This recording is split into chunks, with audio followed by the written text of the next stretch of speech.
how did you end up doing what you do today? And how the real story behind building your AI business started? So, how did I end up here was by luck and chance, I would say, because I started. So, I was always interested in content and media, but not for myself, but for doing for people. So, I like creating content. So, I would say visual content, which was inclined to filmmaking and things. Um, so 2 years back, I think 1 year back, I was doing a documentary. I was directing a documentary. I thought I will want to be a documentary filmmaker where I capture real stories and think that was won by multiple international film festivals, and it was for a company we did. It did well. So, but to make a documentary, it took 8 to 9 months to make one documentary, right? And that's when AI started coming in. So I was thinking that how can I use AI to reduce this 9 months process? So I called a few developers from US and we started building a tool for filmmaking. Now it is becoming famous, but back then, 2 years back, I think a year back, I started building a tool for filmmaking, which is not that up to the mark. But during that process is when I learned the core of AI. And then I did courses to understand more deeper about it. And then I started creating content because I thought that, a lot of people are still aware of what AI is, or, um, what is AI more than a chat GPT. So that's why I started creating content, and here I am. That's all. Yeah, of course. Because I've seen you twice, I guess. I've been to your events twice, and I know how much you love AI. Basically, it's like Yeah, yeah, you, yeah. yeah, you're working it on like really, really nicely. And what moment made you realize that okay, I want to make AI simple for millions, all the people? Matlab, the idea is that the millions of people are not able to understand what AI is because it is a very sudden change what's happening, and people are really unaware of how do they adapt to it as such. So I understood the first principles, that is the basics and fundamentals, and people were vulnerable, people were desperate, people were scared. So I thought when they understand the simplicity of it, their fear comes down and their ability to learn becomes more. That's all. That's true, basically. And what was Yeah. the dumbest and funniest thing while building this AI journey of yours? Dumbest and funniest thing. Yeah. Funny, well, the whole journey was funny, to be very frank, as such, because we were noobs. We didn't know few things, and we started building the first tool. And the way we looked at AI was funny, and now how we look at AI is different because now we understand a lot way better. Back then, we used AI as we didn't use its full potentials, which we find it funny now, and that's the only thing.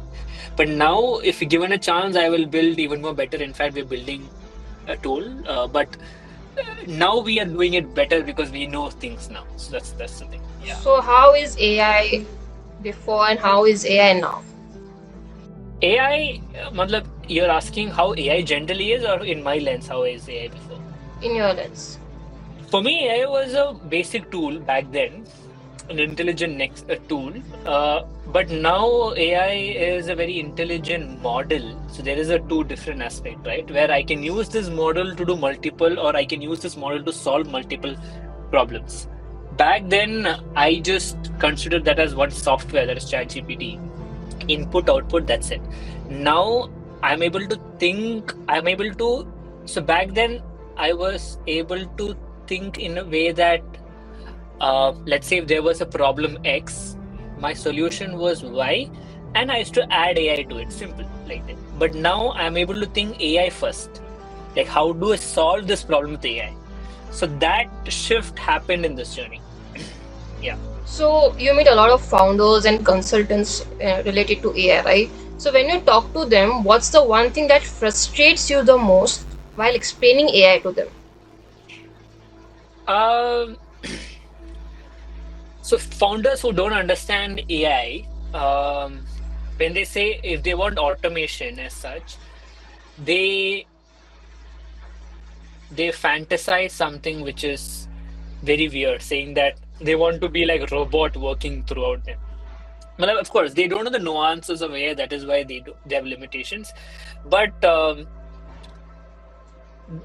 what it's like too much of expectations these guys have, saying that AI will do automate every single thing. No, there are a lot of nuances to it. So I don't know exactly to put into words, but I have met a lot of founders who wants me to automate everything. They want to fire all the employees and automate all tasks, which is not possible, right? And that is one. And there is one more founders I feel that they have a very bad take on AI, saying that AI is not good for humans shouldn't use AI because their thinking level goes down. So they are so against AI. So there are two founders I've met like that. Yeah. And what was that one myth that got busted when you started doing AI automations and everything about AI? The myth I had before. Yes. So generally, a growth of a technology is more slow, right? That is basically in every 2 years, your technology changes, like it improves. So when I started dealing with AI, initially I thought that, okay, fine, a model is able to generate text and image, great. But I thought that, hey, by the time it generates video, it'll take time. But in 2 days, it's able to generate videos. In the next 2 days, it is able to understand videos. So the pace where it is going fast, which I believed that it will go slow, it is busted, saying that now the pace is so quick that we have to keep adapting it to it like as soon as possible.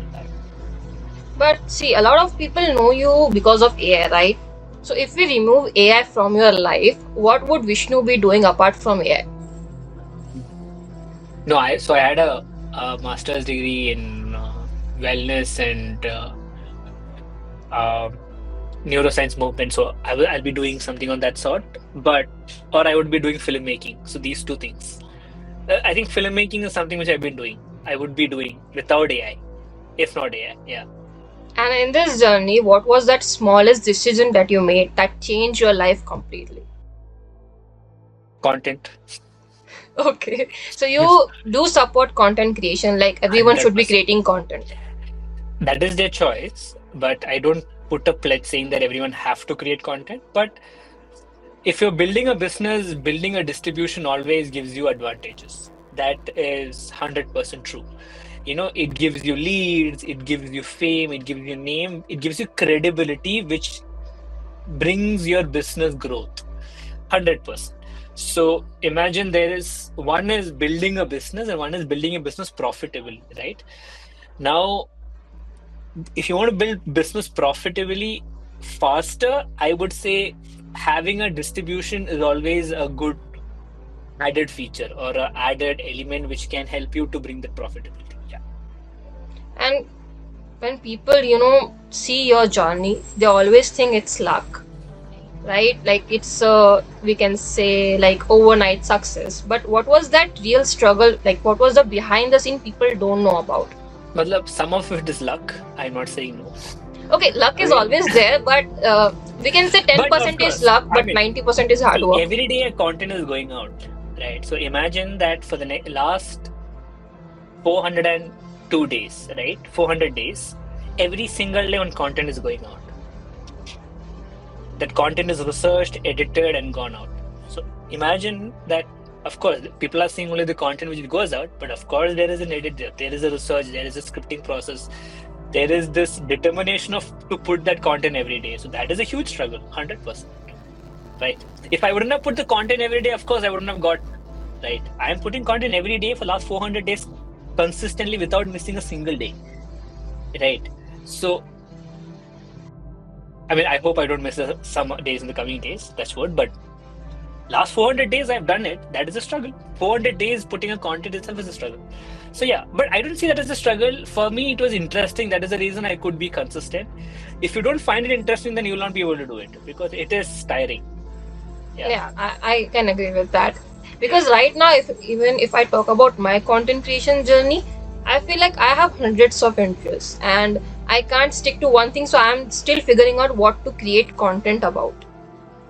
Okay, and Correct. as you said, you have been consistent for so long, and you are the hero of your journey, of course. But who's that one unsung hero in your journey that no one knows about?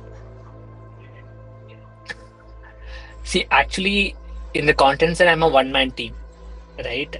So unsung hero as such, not really, because I mean, it was just me. I'm not saying that it is just me doing it. There was no one who, like, of course, a lot of friends, of course, their support, Yeah. family support is there. I would say a lot of mentors I had. So there are a few mentors who've been guiding me in business or taking decisions. It is like whatever kind of success I'm getting or any sort of gain I get, it is also rewarded to them because they have guided me. So like that, I have multiple people, so many people, not only one.